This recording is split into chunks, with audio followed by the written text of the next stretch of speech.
Good evening. You're watching the News at 6 with me, Ishan Russell. The News at 6 is all about the day's biggest developing stories, and one of the big developments that happened today, Prime Minister Modi is left for the UK, so that visit is just about to start. What can we expect from that? I will be talking to the editor of Hard News, Sanjay Kapoor, about that as well. But first, the headlines that we're tracking right now. Prime Minister Narendra Modi arrives in London. Packed 3-day schedule will focus on strengthening India's economic relations with the United Kingdom.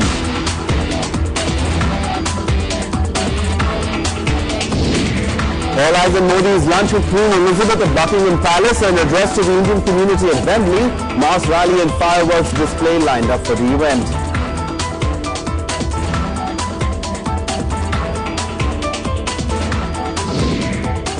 Controversy continues over Tipu Sultan's birth anniversary. Girish Karnataka and a BJP MP received death threats.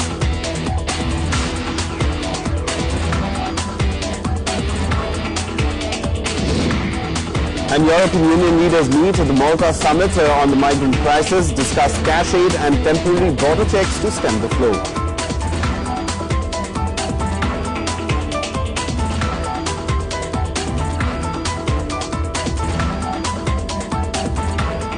Our top story this evening, Prime Minister Narendra Modi has reached the United Kingdom for his first visit to the country. Strengthening Indo-UK economic ties will be on the top of his agenda during his 3-day visit. On day one, he will hold talks with his British counterpart David Cameron and address the UK Parliament. Prime Minister Narendra Modi arrived in London on his much-anticipated maiden visit to UK. On his arrival in London, PM Modi was welcomed with a guard of honour. Modi will be staying at the St James Court, where security was beefed up fearing protests. His packed 3-day schedule aims to boost India's economic ties with the country. Both Modi and his UK counterpart David Cameron are pinning hope on expanding the ties with trade deals worth around £10 billion expected to be signed in the next 2 days. Before the visit, the Modi government eased FDI rules in 15 sectors to drum up investment and also counter allegations that the PM's reforms drive is slowing. We are seeking to attract capital and technology and best practices from abroad. The investment and economic aspects of this visit will be very important. The PM's visit will start with talks with Cameron at 10 Downing Street. The two leaders are also expected to make joint press conference before Modi addresses the UK Parliament later in the day. His talks with Cameron will carry on at the British Prime Minister's country residence of Chequers in Buckinghamshire, where he is being hosted overnight. The program essentially has 5 pillars: the government-to-government discussions, and this would be between the two Prime Ministers, both at 10 Downing Street as well as at the Chequers, which is the official residence of the British Prime Minister. There will be an address at the UK Parliament. On Friday, Modi will return to London for a round table with top CEOs, which is likely to include representatives from major British companies like Rolls-Royce and Vodafone. Bureau Report, Rajya Sabha TV. To help us understand what's going on in London, we have a correspondent over there. Arfa Khanum Sherwani has been travelling over there, and she's joining us on the phone line from London. And so is Sanjay Kapoor, editor of Hard News, but he's here in the studio with us. Arfa, let me come across first to you. What are we seeing on the ground? Because as far as the Indian diaspora is concerned, their presence in the UK is quite significant. So the Wembley event, of course, would be sort of the crescendo event. But in real terms, what are we expecting out of this visit? Ishan, Mr. Modi has reached London a short while ago amidst really tight security, because the Indian diaspora was clearly divided into two kinds of people. One supporting Mr. Modi's visit to England and arranging for like a super hit program at Wembley. On the other side, you have people who are vehemently opposing his visit to England, and all of them are gathered here at 10 Downing Street. So we can see the completely contrasting picture in London here. He was given honor a short while ago. Now he will be going to Parliament of Britain to address the member of Parliament there. Though there's a lot of excitement and enthusiasm among the Indian diaspora, for Mr. Modi's visit tomorrow to the Wembley Stadium, and we are getting to hear that there are at least a dozen organizations which are arranging for Mr. Modi's Wembley visit, and there are going to be more than 60,000 people.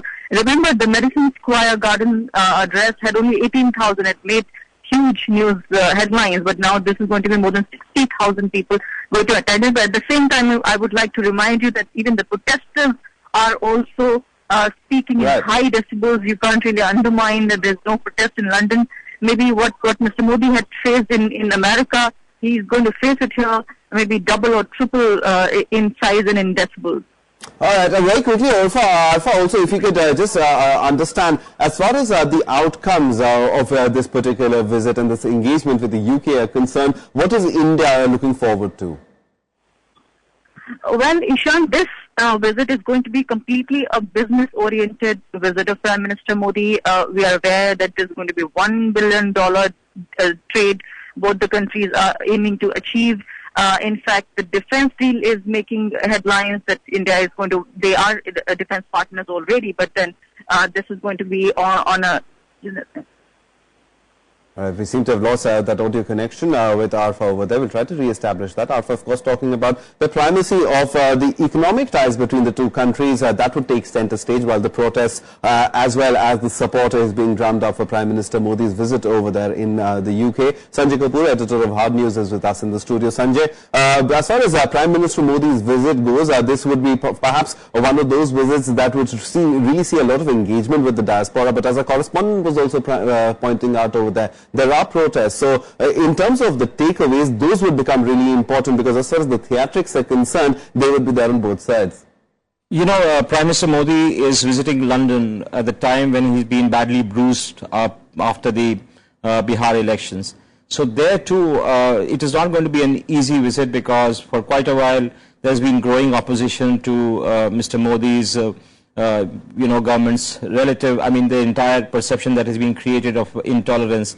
So, you have different activist organizations which have come together, and recently one of them actually projected a hologram on a wall of the parliament to show Mr. Modi as not being welcome to this country. So you hear for the first time, mainline newspapers like The Guardian and the London Times and few other publications who are actually detailing what kind of protest is building up and why they oppose. In fact, one of them have even called him the most dangerous politician, which is actually too far-fetched as it were. But the fact is that for the first time, it is seeming like a very bruising visit. And it will be very interesting how Prime Minister Modi, who doesn't pull punches, comes out of this entire trip. Tomorrow's Wembley event is going to be very significant. He's going to reach out to the diaspora. 45% of the diaspora there in Great Britain are Gujaratis. So they are extremely excited about his visit. They've been planning for a long time. But whenever the PM addresses a public rally in any foreign capital, is actually the audience are back home in India. So it has to be seen what he says are from Wembley to the Indian audience, and this is more important because there are so many questions that have been raised in India pertaining to the crisis in the BJP itself, with senior leaders demanding more thorough introspection about why the party lost. So there are a lot of issues which are coming up in India, which probably the Prime Minister is going to address from Wembley. That has been the practice. But having come coming back to the relationship between India and England, this is going to be it's going to be a business trip. Great Britain is trying to dazzle the Prime Minister with laying out the red carpet, organizing all kinds of you can say engagements. There's a dinner with the Queen, which has not happened before. Then there is an address to the Parliament. So there's so much that the Great Britain is doing primarily so that we can get some major deals through. Hawk is the showcases of the deal. Then you also have some kind of engagement with Bombay as a financial capital for the issuance of bonds. So there is a lot on the table, and slowly as we go along, we would see the implication of this visit, which in itself is pretty significant, despite the fact that Great Britain is no longer the power it used to be. It's become a diminishing power, and Prime Minister Cameron is very, very keen that something comes out of it. Absolutely, but in terms of global geopolitics also, let's talk about that as well, Sanjay, because newspapers, etc., are full of analysis as far as the economic engagement is concerned, and it's pretty obvious. But till the investment doesn't come in, in terms of perception, as far as strategic ties between the two countries are concerned, can they move forward? And also as far as critical issues like India's really been pushing for that UNSC seat. Now, is this a platform to perhaps talk about it and bring one of those countries who have that veto power to support India? You know, India and England, despite the fact we are, we have a traditional relationship. India was our colonial, it was a colonial power. India was part of their colony. Things haven't been looking very good in the last 6-7 years. Despite demand by the British government that the Indian Prime Minister should visit. We are talking about the earlier UPA regime. For about 6-7 years or 8 years, the Indian Prime Minister did not visit England. And there have been some kind of reticence in engaging more, because we see their involvement in Afghanistan and to some extent Pakistan also a certain amount of suspicion. So at the face of it, everything is all right, but there is a certain amount of undercurrent which is not, it doesn't convey the right kind of positive vibes, So there is a lot to discuss. I mean, there is, if the Prime Minister is keen, he would talk about Syria, he would talk about Afghanistan, and he would talk about also the neighborhood. But of late, India has an independent policy. It doesn't really take cues from Great Britain. And the strategic partnership per se on that count is not going to, come out so openly as people expect it to be. All right, on that note, we'll have to wrap it up. But Sanjay, thanks very much for coming in and helping us understand the various aspects of the Prime Minister's visit to the UK. And apart from the bilateral engagements, Prime Minister Modi will also meet the Queen and address a huge gathering of the Indian diaspora at the Wembley Stadium on Friday. Preparations are almost final for the grand reception at the iconic Wembley, where 60,000 people are expected to turn up. After attending lunch with Queen Elizabeth at Buckingham Palace on Friday, Prime Minister Narendra Modi will arrive for his grand reception at the iconic Wembley Stadium. The mass rally and fireworks display at Wembley is being seen as the centerpiece of the 3-day visit. Organizers have been working day and night to put an extravagant show. Some claim it will be bigger than Modi's Madison Square Garden event in US last year. Everybody in the United Kingdom is really looking forward to his visit. We've been waiting for many months for this, and a lot of time, effort and energy has gone into preparing what will be, I think, the grandest reception that a foreign leader has ever received on British soil. Modi will address the Indian community at Wembley in front of an expected 60,000 Indians. UK Prime Minister David Cameron will deliver the welcome speech. The 2-hour-long event will star more than 600 artists in an Olympic-style ceremony. We've created an environment whereby people from different communities that have different dances, different songs, different this, different that, we've created an opportunity where they can all collaborate together, which is very exciting. So the program really reflects the mood of the Indian community here in the UK about collaboration, a very positive future. The Prime Minister has been hosted by the Indian community on most of his visits abroad. The reception at the Madison Square Garden in New York last year has been one of the biggest, with an audience of around 18,000 people. Almost the same number attended the reception for Modi at San Jose in America's Silicon Valley this year. Bureau Report, Rajya Sabha TV. Meanwhile, back home, the opposition parties have launched a scathing attack at the Prime Minister for his visit to the UK, saying it was nothing but a publicity exercise. Questioning Modi's frequent overseas visits, parties claim none of them have brought any diplomatic success to the nation. Prime Minister's foreign trips are always, nowadays, is only a publicity exercise, People are only looking for the Wembley Stadium meeting, because the RSS people are there for the last 2 months to organize the Wembley meeting. So it is quite natural that the Indian diaspora in that country, when the Prime Minister is speaking, naturally they will be there, and as usual in every foreign visit, the Indian diaspora, addressing the Indian diaspora is what the Prime Minister enjoys. But beyond that, no diplomatic success has ever noticed in any of his foreign trips. देश घूम रहे हैं, देश घूमना उनको काम है, हिंदुस्तान का काम नहीं देख रहे हैं, बाहर जाकर के सिर्फ इन्वेस्टमेंट के बारे में बोल रहे हैं, लेकिन इन्वेस्टमेंट नहीं आ रहे हैं, इन्वेस्टमेंट नहीं आएगा, हिंदुस्तान का आर्थिक परिस्थिति बहुत खराब है, यही परिस्थितियों में बाहर से पैसा नहीं आएगा, ये जानते हुए भी इन्होंने घूम रहे हैं, देश का काम नहीं कर रहे हैं, और रेकलेसली उन्होंने इकोनॉमिक रिफॉर्म कर रहे हैं, जिसको बोझ जनता को राज्य आएगा एंड जनता मुसीबत में पड़ेगा. Well, the Prime Minister has been often outside the country than inside the country, and as a matter of fact, even when the Parliament is in session, he is not found in the House, which is very regrettable, very deplorable. As a matter of fact, if you look at the history for the past 60-70 years that the Parliament has been functioning, you will find that no Prime Minister ever thought that if the Parliament is in session that he should leave country and should avoid Parliament. They would attend House. Prime Minister has gone abroad, this time to UK. He is my Prime Minister as well.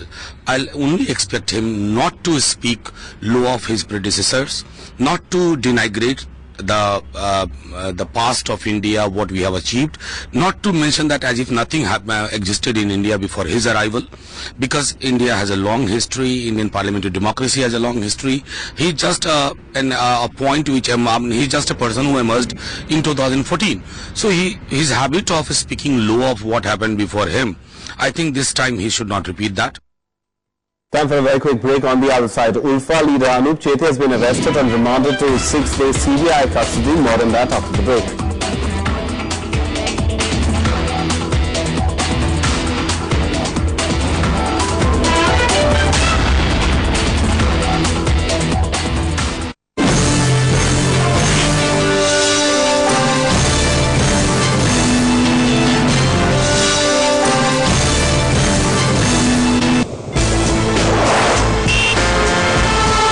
Tales that inspire, stories of social change. A salute to diversity, promoting public discourse. Events that motivate, inspiring the innovative spirit. Watch Rajya Sabha television documentaries every Friday at 10:30 p.m, Saturday 12:30 p.m, and Sunday at 1 p.m.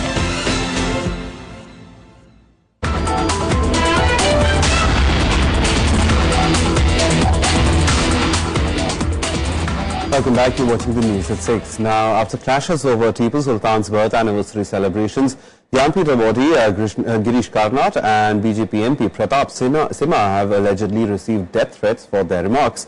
Another youth, meanwhile, succumbed to his injuries during the VHP protests, even as the politics continue to play out over the matter. Controversy continues to rage over the birth anniversary celebrations of Tipu Sultan. After the Jnanpith awardee Girish Karnad invited the anger of right-wing groups by expressing his admiration of the 18th century ruler, BJP MP Pratap Simha also allegedly got death threats on the social media. Several politicians blamed the state government for the unrest. Such a great warrior and was a great icon of Kannada. Government is in its right to celebrate his birth anniversary. In spite of doubling defeat in Bihar, the Modi, Mr. Shah and company has not learnt any lesson.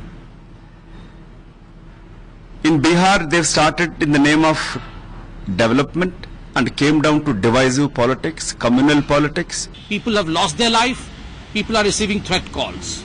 Under such a situation, we demand that the Chief Minister of Karnataka, Mr. Siddaramaiah, should place his resignation on table because he is consistently showing that as the head of the state, he is not able to manage the law and order of the state. VHP has been making every issue possible to create communal strife in the country, particularly in the state of Karnataka.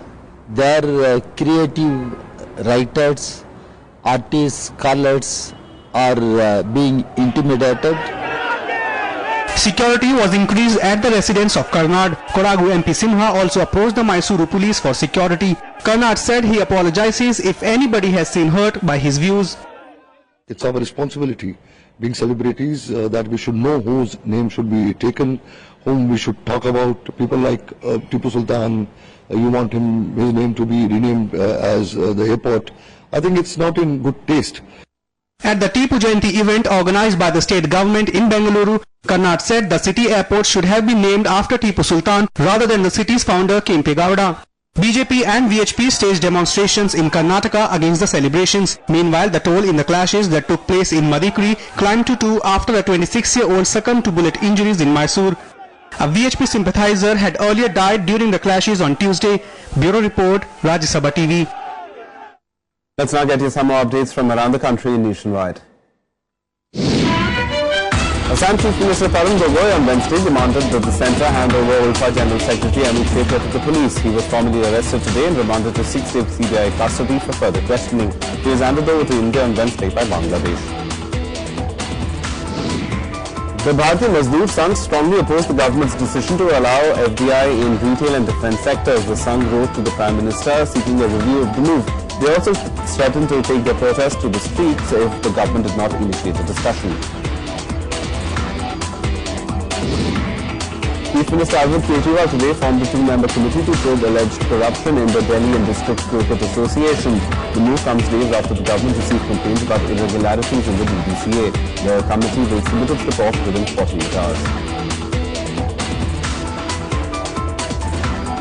Now, Bhutaji's Prime Minister Shering Tobgay will arrive in India tomorrow. He will attend the India Ideas Conclave organised by the India Foundation in Goa and meet top Indian leaders. Tobgay is expected to meet Defence Minister Manohar Parrikar, Goa Governor Mridula Sinha and Goa Chief Minister Lakshmikant Pasrekar. He will also meet senior government officials on the 16th of November and return to Bhutan on the 17th of November. The leaders of the European Union met their African counterparts at the Malta summit, hoping pledges of cash and other aid can stem the flow of migrants. Sweden has decided on introducing temporary border checks to control the flow of asylum seekers. But the EU ministers are still divided over how to deal with the migrant crisis. The Malta summit on migration focused primarily on border controls for the European Union countries. A surge in new arrivals has forced Sweden to announce introduction of temporary border checks. The controls come into effect from Thursday and will last initially for 10 days. We need to keep control over our borders. That's very important. So it's border control exactly according to the rules that we are adhering to the rules that we have in Europe. We can do this because when our authorities tell us we cannot guarantee the security and control of our borders, we need to listen to that, and that is why we took that decision. External borders of the European Union are not yet at all under control, so I think probably temporarily for some countries it is unavoidable. The other major step was setting up a 1.8 billion euro fund to help Africa tackle the causes of irregular migration. African leaders criticized the move, calling the sum insufficient. They are insisting on definitive plans to allow citizens to migrate officially to Europe. On ne sait pas suffisant. 1,8 milliard d'euros, c'est loin d'être suffisant. Les besoins sont énormes. C'est pour cela qu'on lance un appel à d'autres partenaires pour qu'ils participent à la mise en place de ce fonds fiduciaire. Et au-delà, ce que nous souhaitons, ce n'est pas seulement l'aide publique au développement sous cette forme. Ce que nous souhaitons, c'est qu'il y ait une réforme de la gouvernance mondiale. Despite a series of high-level meetings over the crisis, the European Union remains deeply divided on how to deal with the issue. Germany warned it could start sending Syrian refugees back to other EU states from which they came. But Hungary is bitterly critical of Germany's announcement and insists it will take no one back. Now migration is not a win-win situation for those countries from where they are coming and they arrive, but it's a lose-lose situation, and we don't speak openly about it. So we should change the language of the discussions and do not consider migration as a positive thing, because it's totally against the impression of the European citizens. The only way we can manage migration is by working together. Our purpose today is to agree a joint approach and concrete steps so that migration becomes fruitful exchange between our peoples and not a tragic loss to all. Several EU states have been under pressure as thousands continue to seek refuge in the Mediterranean from Africa. Bureau Report, Rajya Sabha TV. For other international news stories, here's Global Buzz. The US-backed Kurdish Air Force launched an assault on the Islamic State to retake the strategic Iraqi town of Sinjar. The militants overran the town last year and enslaved thousands of Yazidis. Some 7,500 Peshmerga fighters are also closing in on the mountain town from 3 fronts to take control. They have cut off a strategic supply line used by the militants. Indonesia today asked China to verify its claim over the South China Sea a day after Jakarta said it could take Beijing to court. Beijing's claim to almost the entire resource-rich sea is shown on Chinese map with a 9-dash line that stretches deep into the maritime heart of Southeast Asia. Vietnam, the Philippines, Taiwan, Malaysia and Brunei also claim parts of the waterway. A global flight tracking system was taken at a UN conference in Geneva. As part of the deal, satellites can also be used to track planes. The agreement was motivated by the disappearance of the Malaysian Airlines flight MS-370 last year. Representatives from over 160 nations decided to set aside radio frequency for the satellite tracking of planes. Well, that's it from us. Bye.